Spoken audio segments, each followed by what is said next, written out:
Assalamualaikum warahmatullahi wabarakatuh. Salam sehat, salam sukses, dan salam bahagia untuk seluruh Sobat SR dan para pemirsa dimanapun Anda berada. Berjumpa kembali dengan kami di channel ini, channel Sultan Rahmat Detektif Misteri Gaib. Ingat, yang kami cari adalah sebuah kebenaran, bukan pembenaran. Yang kami buktikan adalah dalil, bukan sekedar berdalih. Yang kami kemukakan adalah argumen, bukan sentimen. Dan pada kesempatan yang berbahagia ini, kami kembali hadir di hadapan para sobat dan para pemirsa untuk berbagi pengetahuan tentang dunia metafisika. Dan pada kesempatan hari ini kami ingin menjawab pertanyaan dari beberapa sobat SR dan para pemirsa di channel ini yang bertanya kepada kami, apakah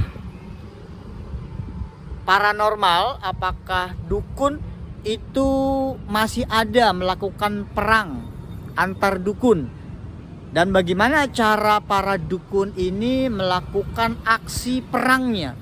Baik para pemirsa dan para sobat yang berbahagia, jadi aksi perang antar dukun ini akan selalu ada dan akan tetap ada selama dukun itu masih ada dan selama banyak orang-orang yang datang ke dukun-dukun tersebut meminta untuk melakukan sebuah perbuatan buruk atau melakukan perbuatan sihir, maka perang antar dukun itu akan selalu ada dan akan selalu terjadi.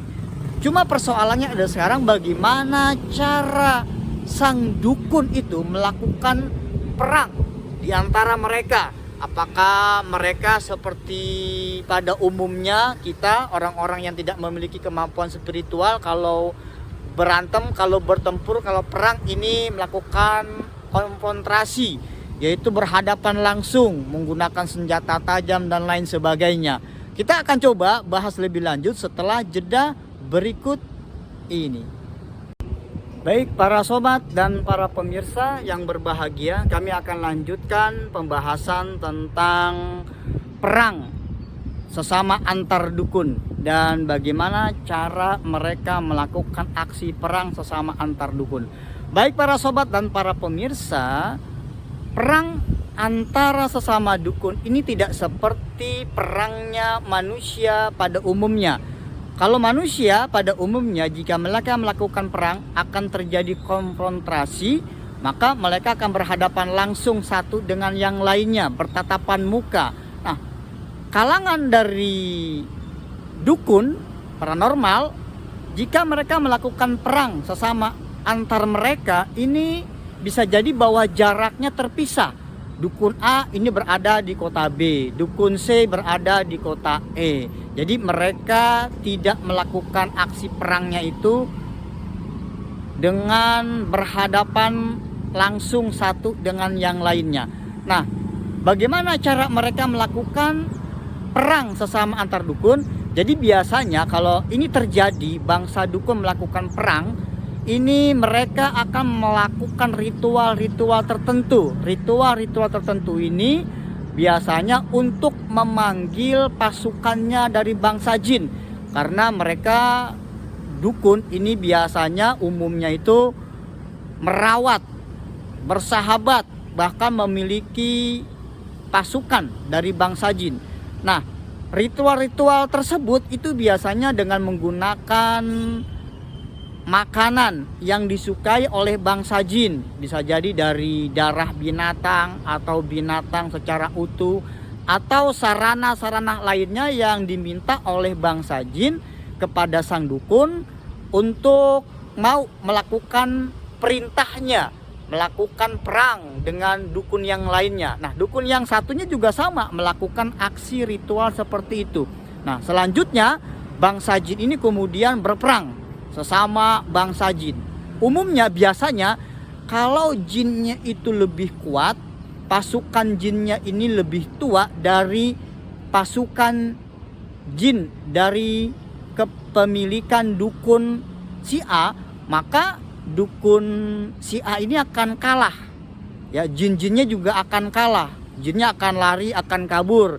Nah, efek yang ditimbulkan biasanya setelah kekalahan perang itu, maka sang dukun yang mengalami kekalahan perang itu akan mengalami muntah darah. Jadi darah ini akan keluar dari mulut sang dukun tersebut dikarenakan jantungnya mungkin kena, hatinya mungkin kena, paru-parunya mungkin kena. Ya, ini kena bukan secara fisik nyata kelihatan, tapi secara gaib ya. Dan itu bisa terjadi, dan itu bahkan sangat sering terjadi jika ada perang antar dukun. Nah, kalau sang dukunnya ini kalah, yang satunya setelah dia muntah darah umumnya akan mengalami sebuah kematian. Nanti berproses seminggu dia sakit, muntah darah, setelah itu biasanya akan meninggal dunia. Ingat para sobat, kesesatan itu akan terjadi bukan karena minimnya pengetahuan dalam diri kita, tapi juga karena minimnya iman di dalam jiwa kita. Selamat beraktivitas, salam sehat, salam sukses. Wassalamualaikum warahmatullahi wabarakatuh.